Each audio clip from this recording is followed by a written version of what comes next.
नमस्कार, जे sky bulletin में आपका स्वागत है। मैं हूं वर्षा पंवार और चलिए बढ़ते हैं खबरों की ओर। देश के राष्ट्रीयकृत बैंकों के निजीकरण के विरोध में United forum of bank unions के आह्वान पर देश की सभी बैंकों की 2 दिवसीय हड़ताल आज से शुरू की गई, जिसके तहत संगठन की ब्यावर शाखा के सदस्य स्टेट बैंक ऑफ इंडिया की मुख्य शाखा के बाहर एकत्रित हुए और बैंकों के निजीकरण का विरोध किया। इस दौरान सदस्यों ने केंद्र की भाजपा सरकार के खिलाफ जमकर नारेबाजी की। इस दौरान सदस्यों ने जब हम बैंक ना खोलेंगे तो बैंक में उल्लू बोलेंगे, मोदी तेरी तानाशाही नहीं चलेगी सरीके नारे लगाते हुए केंद्र की भाजपा सरकार से बैंकों का निजीकरण नहीं करने की मांग की है। संगठन के गुलराज जावा ने बताया कि देश के सभी बैंकों के लाखों कर्मचारी पूर्णतः हड़ताल कर रहे हैं, जिससे बैंकों में ताले लगे हैं, जिससे आमजन को बहुत परेशानी का सामना करना पड़ रहा है। गुलराज ने बताया कि हड़ताल केंद्र की वर्तमान सरकार की गलत नीतियों के विरोध में की गई है। सरकार द्वारा बैंकों का निजीकरण करने का प्रावधान बजट में किया गया था। कर्मियों ने आरोप लगाया कि बैंकों का निजीकरण देश हित में नहीं है, क्योंकि देश की 50% जनता आज भी गरीबी रेखा के नीचे अपना जीवन यापन कर रही है, जहां सरकारी योजना के सभी लाभ उन्हें नहीं मिल पा रहे हैं और निजीकरण के बाद में तो सभी लाभ बिल्कुल समाप्त से हो जाएंगे। निजी बैंकों में आज भी खाता खुलवाना एक सपने जैसा है, क्योंकि न्यूनतम शेष राशि मेंटेन करना बैंक में खाता धारक के लिए मुश्किल है। लेकिन आज भी सरकारी बैंकों में जीरो बैलेंस पर बचत खाते खोले जा रहे हैं। इन सभी परिस्थितियों को ध्यान में रखते हुए बैंकों का निजीकरण रोकने हेतु बैंक कर्मचारियों द्वारा आज से 2 दिन की देशव्यापी हड़ताल की गई है, जिसमें विरोध प्रदर्शन करने के लिए ब्यावर के सभी बैंकों से कर्मचारी पहुंचे। बैंक ऑफ बड़ौदा से गुलराज जावा, जसवंत सिंह राठौर, जीके गहलोत, पवन छिपा, केजी बंसल, राकेश जुरानी, प्रियंका गोयल, शीतल, बीएल फुलवारी, मृदुल चौहान, भूपेंद्र कुमावत, रुपेश खोरवाल, विक्रम सिंह चौहान, हिमांशु वैष्णव, महेश विदानी, पुनीत गोयल, एसबीआई बैंक से विष्णु प्रकाश Bansal, Lokesh Sharma, Yugal Kishore Panwar, OP Sharma, Radheshyam Kataria, Jugal Kishore Meena, Phoolchand Jatav, Dungarmal Tanwar, Mohan Singh, Madho Singh, Punjab national bank से प्रकाश सिंह सिसोदिया, कैलाश काठा, जितेंद्र सिंह चौहान, अशोक कुमार चौहान, अमित कुमावत, कैनरा बैंक से सुनील वर्मा, इंडियन बैंक से विष्णु कुमार प्रजापति आदि कई बैंकों के कर्मचारी विरोध प्रदर्शन में शामिल हुए। मंगलवार को ब्यावर की बैंक यूनियन यूएफबीयू की ओर से हड़ताल के दूसरे दिन चांगेट स्थित महात्मा गांधी सर्किल पर बैंक कर्मियों द्वारा मौन व्रत रखकर केंद्र सरकार को सद्बुद्धि देने के लिए ईश्वर से प्रार्थना की जाएगी, जिससे होने वाले निजीकरण को रोका जा सके। करीब 10 लाख बैंक कर्मचारी अपनी मांगों को लेकर और विशेष तौर से भारत सरकार की जो नीति है कि बैंकों का जो निजीकरण करने जा रही है और सरकार जो है वो बैंकों को पूरी तरह से क्रैश करना चाहती है। आम आदमी की जो सेवाएं और जो आम आदमी की जो सुविधा जो बैंक देती है उसको निजी हाथों में, अडानी अंबानी के हाथों में देना चाहती है। तो ये सारा जो देशव्यापी व्यापक जो आंदोलन है और हड़ताल है वो पूरा का पूरा इसी बेस पे है कि सरकार को हम रोकना चाहते हैं कि जो सरकारी बैंकों को जो सरकार बेचना चाहती है, जो सरकार उसका निजीकरण करना चाहती है, हम उसका विरोध करते हैं। और ये आम जनता के लिए भी बहुत ही दुखदायी होगा कि आम जनता सरकारी बैंकों में जाके अपना काम करा सकती है, लेकिन प्राइवेट बैंक में जाके आम जनता अपना काम नहीं करा सकती है। इसलिए ये पूरे देश में राष्ट्रव्यापी 2 दिवसीय हड़ताल है, 15 तारीख को और 16 तारीख को। कल भी हड़ताल रहेगी और हमारी पुरजोर सरकार से ये मांग है कि इस तरह की नीति को देश में लागू ना करें और सरकारी बैंकों को सरकार की बैंक ही रहने दे, निजी हाथों में, अडानी अंबानी के हाथों में ना सौंपे।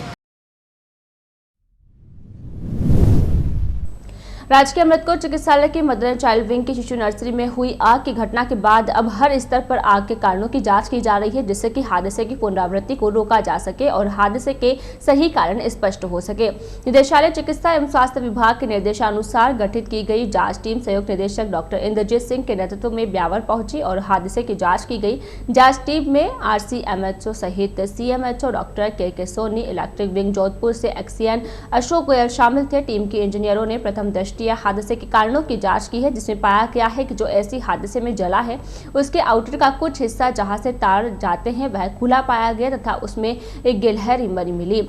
संभवतः यह गिलहरी हादसे के कारण बनी है। फिलहाल हादसे का दूसरा कारण ओवरहीट डीपी में ओवरहीट होना भी माना जा रहा है। टीम हादसे की जानकारी लेने के बाद पुनः सुधार के लिए तखमीने की भी कवायद की जा रही है। जेडी डॉक्टर सिंह ने भी शिशु नर्सरी सहित विंग के पीछे की ओर निरीक्षण किया। इस दौरान विंग के पीछे की ओर लगे अन्य आउटरों के खुले होने की जेडी सिंह ने गंभीरता से लिया है। उन्होंने पीएमओ डॉक्टर आलोक श्रीवास्तव एवं हेल्थ मैनेजर सिद्धांत जोशी को निर्देशित किया कि जो भी आउटर खुले हैं उन्हें सही रूप से कवर करवाया जाए, अन्यथा ऐसा हादसा फिर घटित हो सकता है। उन्होंने शिशु नर्सरी का भी निरीक्षण किया। मीडिया से बातचीत करते हुए जेडी सिंह ने बताया कि निदेशालय के निर्देशानुसार हादसे की बारीकी से जाँच की जा रही है। साथ ही शिशु नर्सरी के पुनर्निर्माण को लेकर विभिन्न विभागों की ओर से तखमीना तैयार करवाया जा रहा है। मुख्य रूप से आग में एक वार्मर एवं एक ऐसी जले हैं, जो साथ ही अन्य उपकरणों की मंगलवार को आने वाली टीम जांच करेगी। उन्होंने बताया कि विंग में एक आपातकालीन गेट लगाने की भी कवायद की जा रही है। निदेशालय से प्राप्त निर्देशानुसार एक कमेटी बनाई गई। उस कमेटी के तहत जोधपुर से इलेक्ट्रिकल इंजीनियर्स को बुलाया गया है और ये committee RCHO, PMO, MCH wing की अध्यक्षता में गठित की गई और उसी के तहत आज ये कार्रवाई की जा रही है और कोशिश की जा रही है आग लगने का कारण, जैसा कि हमने देखा, और उससे नुकसान कितना नुकसान हुआ है, इन इंजीनियर्स को बुलाया है। साथ ही साथ हमने एक इंजीनियर, सिविल इंजीनियर को और जोड़ा है कि जितना वापस इसको तैयार करने में हमें कितना वापस एस्टीमेट इलेक्ट्रिक वापस कितना चालू कर सके उसका एस्टीमेट, और इसकी एक जांच करके वापस रिपोर्ट तैयार कर सकें और जल्द से जल्द हम SNC को चालू कर सकें। आज इसी उद्देश्य से दोबारा आज विजिट, जैसे भी अभी आपके सामने हमने कुछ 2-4 AC चला कर देखे हैं अभी, तो अभी वो AC चल रहे हैं। इसका मतलब ये कि पर्टिकुलर जो AC था जिसमें शॉर्ट सर्किट हुआ और उसी से आग फैली है और उसी आग फैलने के और उसको नुकसान कोई ज़्यादा भी नहीं हुआ है। जैसा आपने अंदर भी देखा, एक ही केवल जो हमारा डेड एंड वार्मर है जिस पे गिरा है वो जला है और एक AC, बाकी इसके अलावा कोई नुकसान नहीं हुआ है। राजकीय अमृतकौर अस्पताल मदर चाइल्ड विंग की SNCU में शनिवार को हुई आगजनी की घटना के बाद भी लापरवाही थमने का नाम नहीं ले रही है। रविवार को सुबह जैसे ही ऑक्सीजन लाइन को शुरू किया गया, वैसे ही लेबर रूम में जा रही ऑक्सीजन लाइन से लीक होने की आवाज से पूरे वार्ड में अफरा तफरी मच गई। लेबर रूम का स्टाफ सख्ते में आ गया। समय पर जानकारी मिलने पर MCH विंग प्रभारी डॉक्टर विद्या सक्सेना लेबर रूम पहुंची और प्लांट के टेक्नीशियन राकेश को बुलाया। लीकेज की सूचना मिलने पर टेक्नीशियन ने प्लांट में फोन कर लाइन बंद करवाई और जाकर चेक किया तो वाल्व खुला मिला। यह तो गनीमत रही कि समय पर जानकारी हो जाने पर लाइन को बंद कर दिया गया। अगर कमरे में ऑक्सीजन भर जाती तो मामूली स्पार्किंग से धमाका हो सकता था, जिससे मरीजों की जान खतरे में पड़ सकती थी। जानकारी के अनुसार SNCU में शॉर्ट सर्किट के बाद आग लगने पर सेंट्रलाइज ऑक्सीजन प्लांट से ऑक्सीजन की सप्लाई बंद कर दी गई थी। रविवार को लाइन की जांच के लिए ऑक्सीजन की सप्लाई शुरू की जा रही थी। इसी दौरान लाइन के लीक होने की सूचना मिली थी। जांच के बाद पाया गया कि किसी से लापरवाही से लेबर रूम में आ रही लाइन के वाल्व को ठीक से बंद नहीं किया, जिसके चलते वार्ड में लाइन से ऑक्सीजन लीक हो रही थी। अजमेरी गेट स्थित रामद्वारे में रविवार को स्वामी श्री विश्वासी राम जी महाराज के 66वें वर्षीय महोत्सव का शुभारंभ किया गया। इस दौरान संत केवल राम महाराज ने कहा कि जो व्यक्ति किसी से भी कठोरता से बात नहीं करता है, गलत काम करने वालों का सत्कार नहीं करता, वही व्यक्ति संसार में सभी से आदर सम्मान प्राप्त करता है। संत केवल राम महाराज ने कहा कि उन्होंने कहा कि मानव जीवन इतना लंबा और अटपटा है कि यदि क्षमा मांगने और देने का गुण व्यक्ति में नहीं है तो उनका जीवन बड़ा कष्टकारी बन जाता है। मांगने से अहंकार खत्म हो जाता है, जबकि क्षमा करने से संस्कार बनते हैं। रामद्वारा में वर्षीय महोत्सव के अंतर्गत संगीत में श्री राम कथा का वाचन किया जा रहा है। कथा का शुभारंभ सोमवार को रामचरितमानस की आरती पूजन के साथ किया गया। कथा वाचन अंतर्राष्ट्रीय रामस्तेज संप्रदाय के विद्वान संत गोपाल राम महाराज राम कथा का श्रवण करा रहे हैं। कथा का आयोजन सुबह 8:30 बजे से 11 बजे तक किया जा रहा है। देश के सार्वजनिक उपक्रमों एवं सरकारी विभागों के निजीकरण को बंद करने तथा सार्वजनिक उपक्रम महालक्ष्मी मिल्स में उत्पादन पुनः शुरू करने की मांग को लेकर संयुक्त ट्रेड यूनियन संघर्ष समिति के पदाधिकारियों एवं सदस्यों ने SDM कार्यालय पर प्रदर्शन किया। इस दौरान यूनियन के सदस्यों ने केंद्र की भाजपा सरकार के खिलाफ जमकर नारेबाजी की। इसके बाद सरकारी विभाग में हो रहे निजीकरण को बंद करने की मांग को लेकर राष्ट्रपति के नाम SDM को ज्ञापन दिया।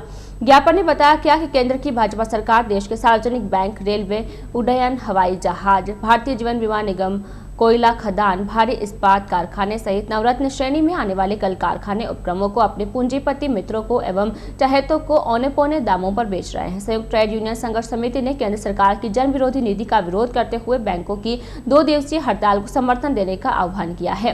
ज्ञापन में बताया गया कि बैंकों का सन 1967-68 में लंबे संघर्ष करने के बाद कम्युनिस्टों ने राष्ट्रीयकरण करवाया था, जिसको अब केंद्र की भाजपा सरकार निजी हाथों में सौंपने जा रही है, जिसका देश भर के श्रमिक संगठन विरोध करते हैं। ज्ञापन में ब्यावर शहर की महालक्ष्मी मिल्स के स्वीकृत 141.67 करोड़ की राशि से पुनः मिल को शुरू करने की मांग की है। उक्त मांगों पर जल्द सुनवाई नहीं होने पर संयुक्त ट्रेड यूनियन संघर्ष समिति को मजबूरन आंदोलन करने पर मजबूर होना पड़ेगा। ज्ञापन देने वालों में जगदीश प्रसाद, दयाराम भगत, पूनम सिंह चौहान, साथी हेमचंद आर्य सहित अन्य सदस्य मौजूद थे।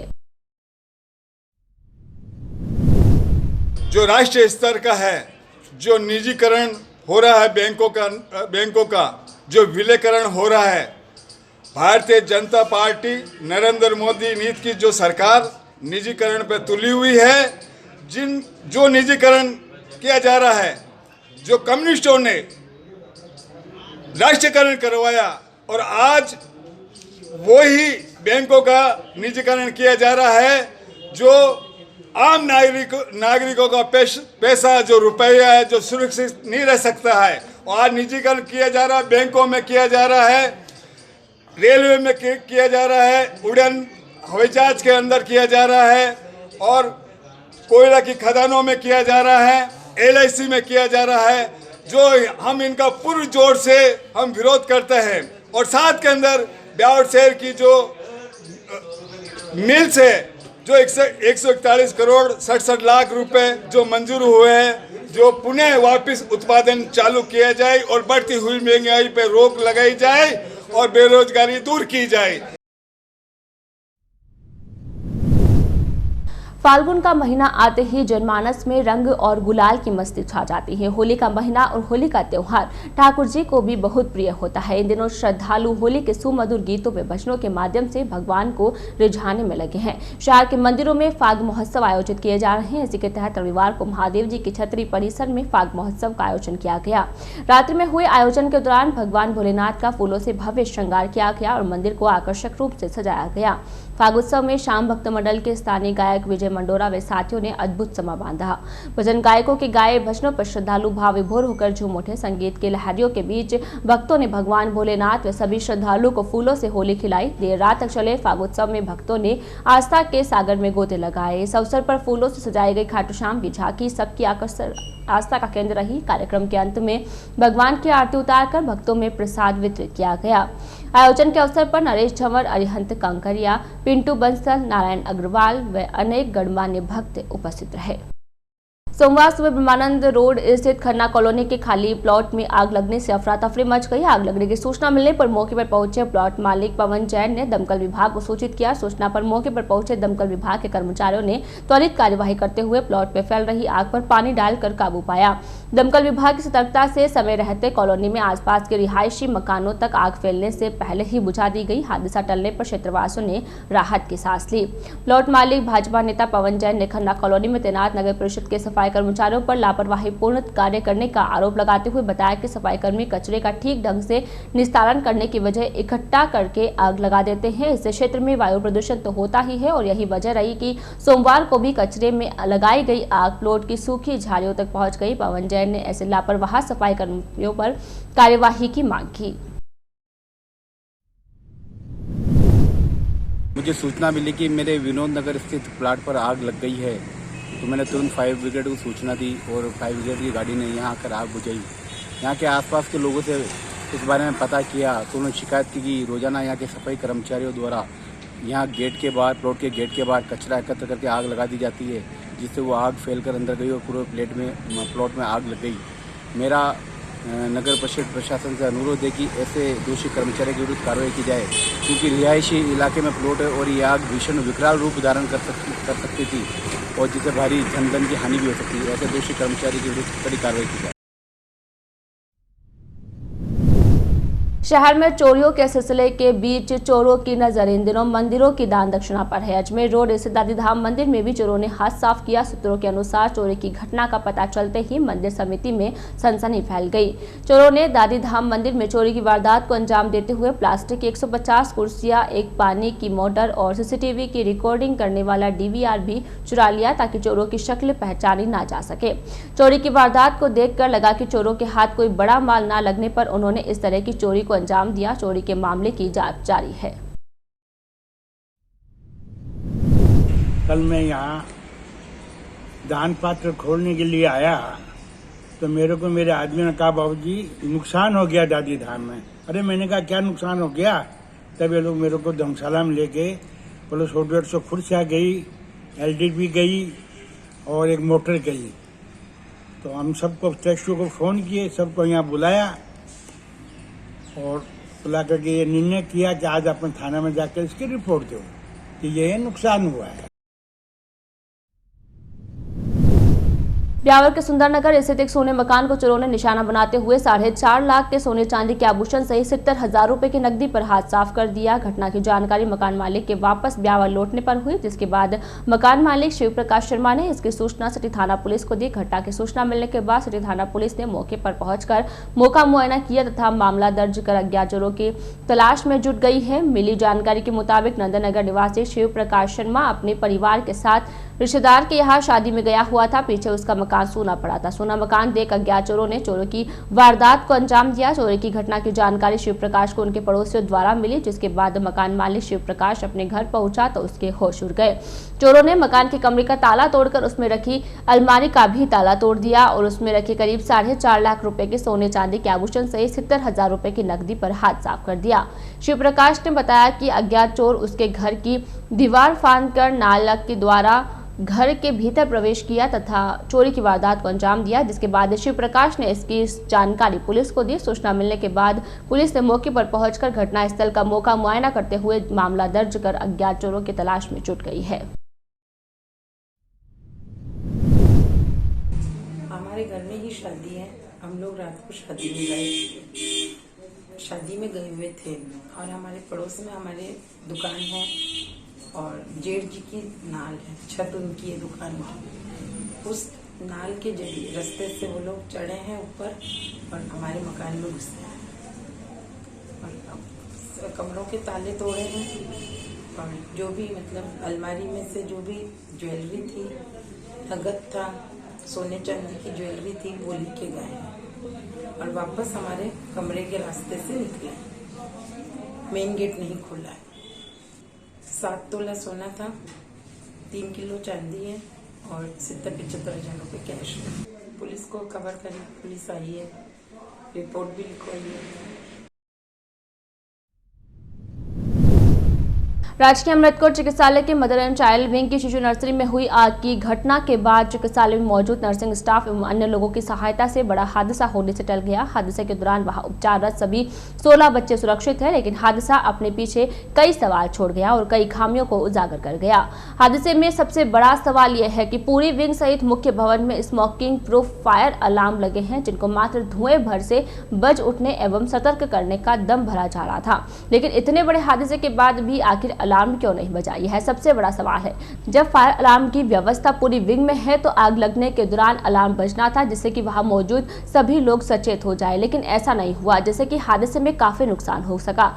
मामले का गंभीर पहलू यह है कि हादसा दिन के समय था तथा उस समय चिकित्सालय का आउटडोर भी चल रहा था। चिकित्सालय समय के बाद या रात्रि में अगर यह हादसा होता और अलार्म नहीं बजता तो जितनी मदद शनिवार को मौके पर जुटी वो नहीं पहुंच पाती और परिणाम कुछ भी हो सकता था। फिलहाल अब यह जांच का विषय है कि खामियां किस स्तर पर रही है।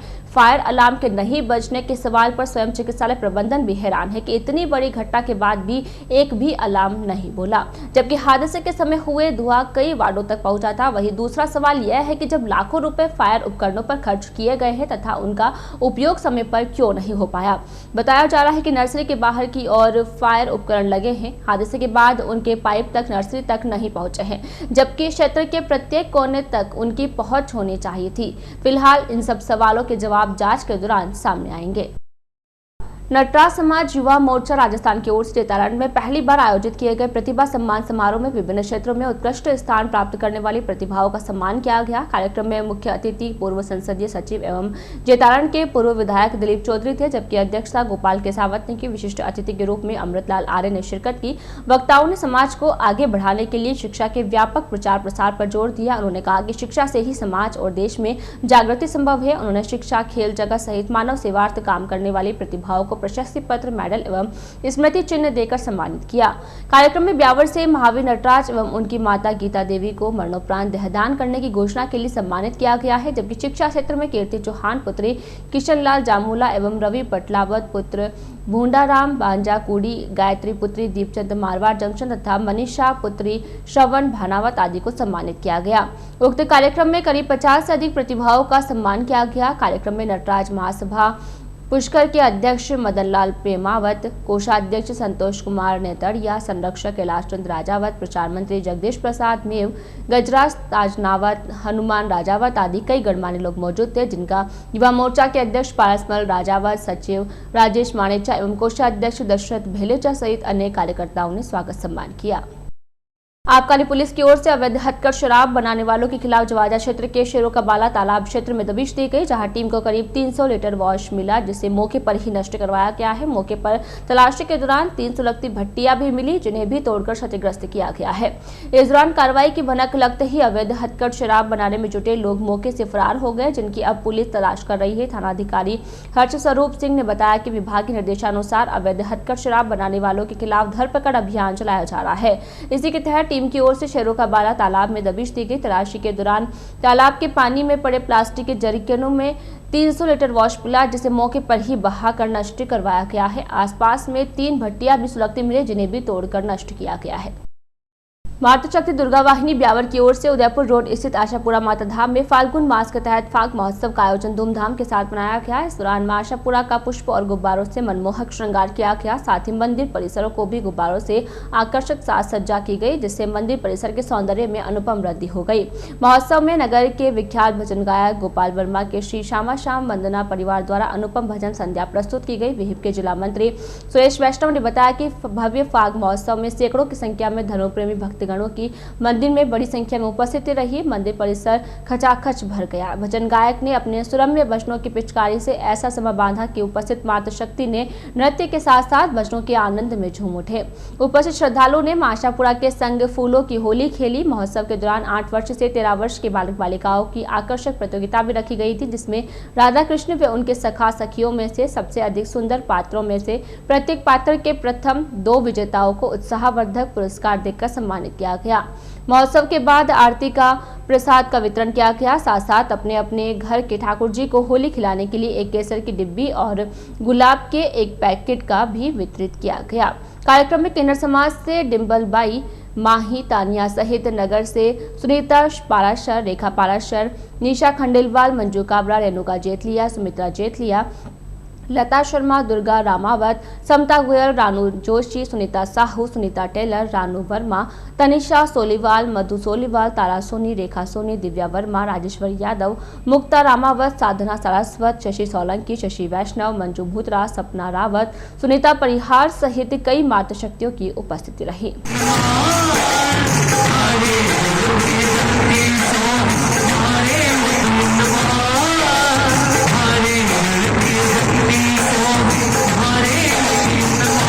शहर के शाहपुरा मोहल्ला नयाबास स्थित गोपाल जी के बड़े मंदिर परिसर में प्रांतीय राजपूत महासभा एवं रावणा राजपूत महासभा ब्यावर की एक सामूहिक बैठक का आयोजन किया गया। बैठक में दोनों समाज के पदाधिकारियों एवं समाज बंधुओं ने भाग लिया।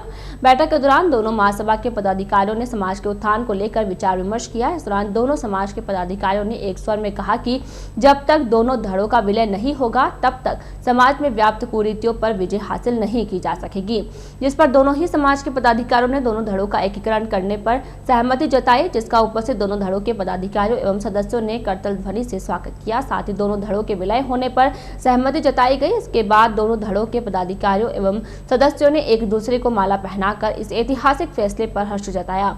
इस दौरान वक्ताओं ने कहा कि समाज की दोनों धड़ों के इस एकीकरण से बल मिलेगा और समाज से व्याप्त कुरीतियों को दूर की जा सकेगी। बैठक के दौरान भगवान सिंह राठौड़, भवानी सिंह सोलंकी, नंद सिंह चौहान, ब्रह्मदेव सिंह, रणजीत सिंह शेखावत, गणपत सिंह राठौड़, देवी सिंह गौड़, भंवर सिंह चौहान, लक्ष्मण सिंह पंवार, धन सिंह राठौड़, नटवर सिंह गहलोत, देवी सिंह साखला, राजेंद्र सिंह चौहान, शक्ति सिंह चौहान, राजीव सिंह नारावत, शिव सिंह चौहान, पार्षद वीरेंद्र सिंह राठौड़ तथा शैलेंद्र सिंह आदि समाज, प्रेम सिंह बंटी तंवर सहित अनेक समाज बंधु मौजूद रहे।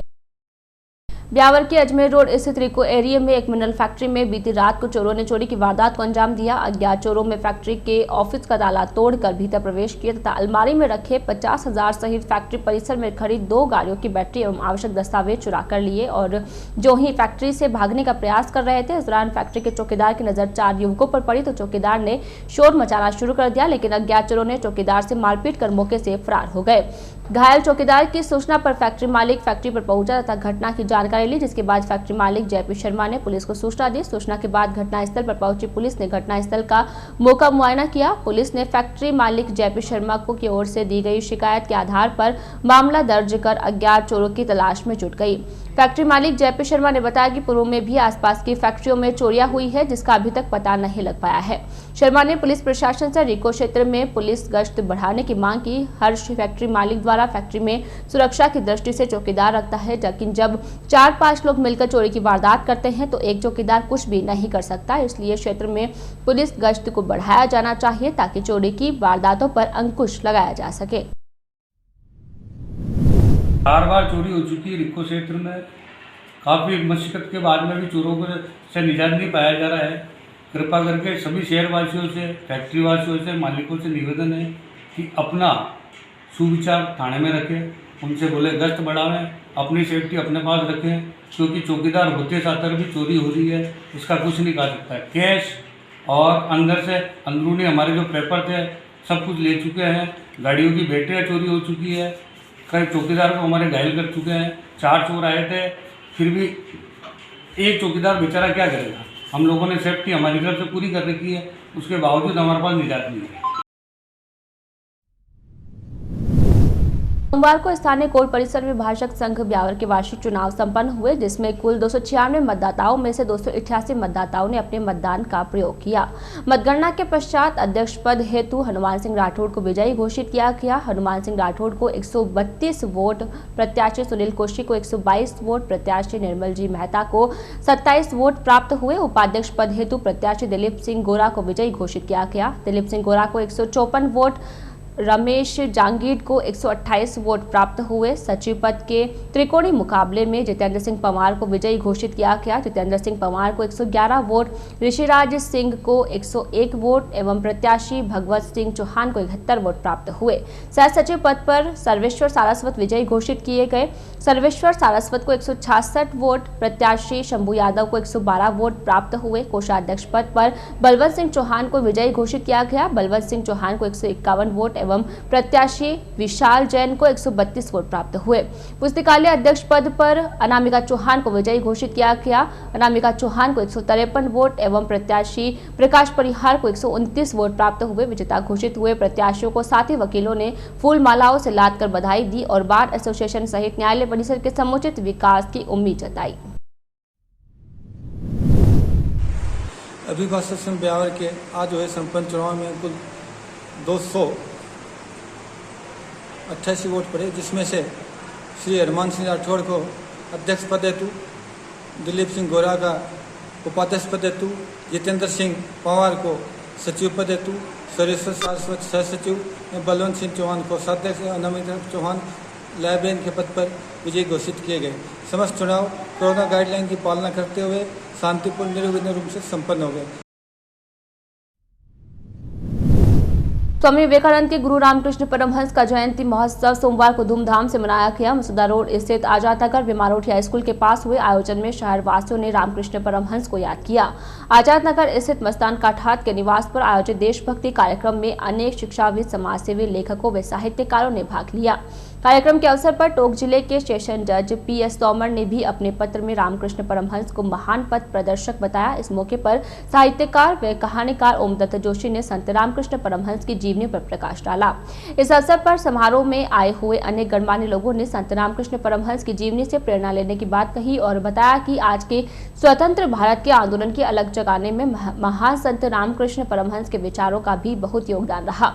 कार्यक्रम के अंत में उपस्थित सभासदों ने राष्ट्रगान गाकर अपनी आस्था प्रकट की। आयोजन के दौरान KN शर्मा, गणपत सिंह मुगदेश, टायर सिंह पंवार, परमेश्वर सिंह, नीलेश बुरड़, राधा वल्लभ माहेश्वरी, हीरालाल जनागल, देशबंधु काटा स्थले, अशोक खंडेलवाल, मंजू कुरड़िया, GB सोनी सहित अनेक शहरी व ग्रामीण क्षेत्र के गणमान्य नागरिक उपस्थित रहे।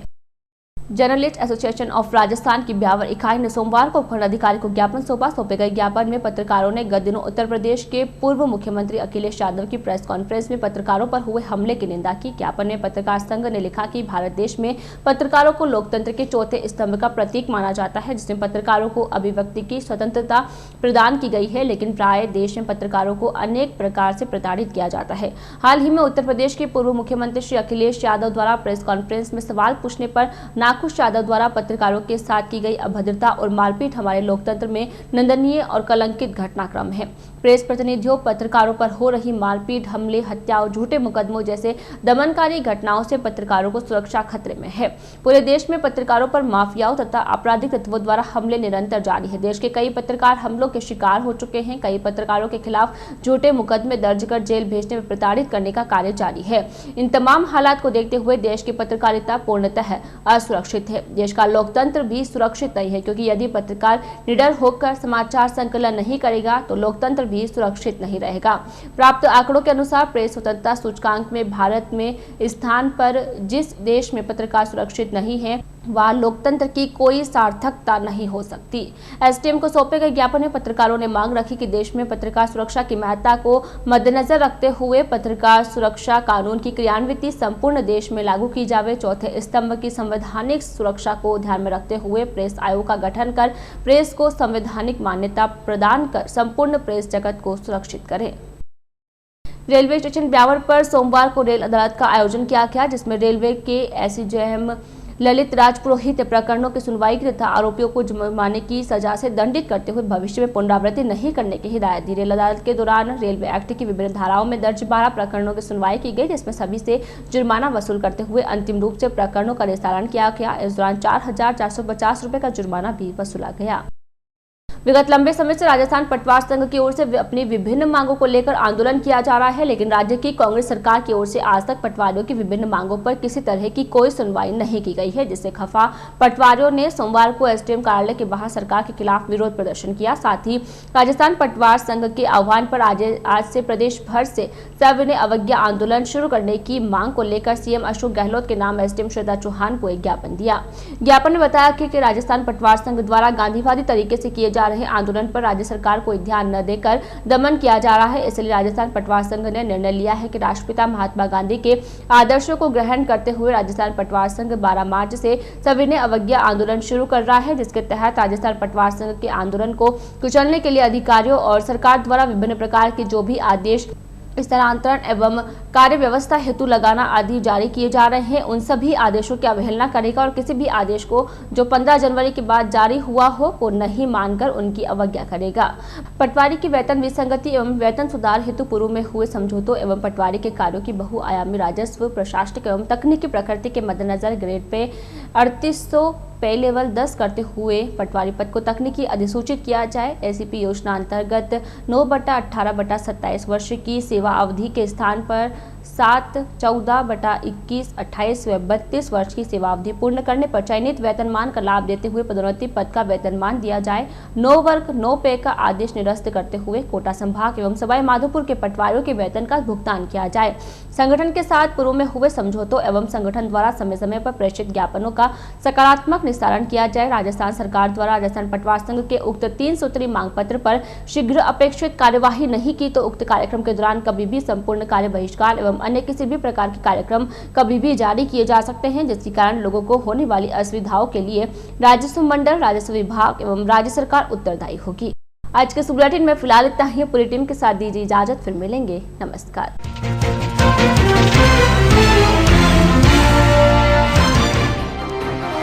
अमृत अस्पताल में NHM विंग की 3 सदस्यीय इलेक्ट्रीशियन टीम पहुंची ब्यावर। शिशु ICU वार्ड में लगी आग से नुकसान का किया आंकलन।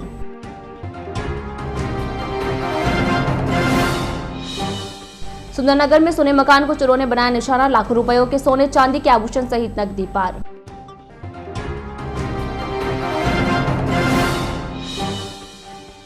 आशापुरा माता धाम में महादेव जी की छतरी पर मची फागोत्सव की धूम। भक्तों ने खेली फूलों संग होली।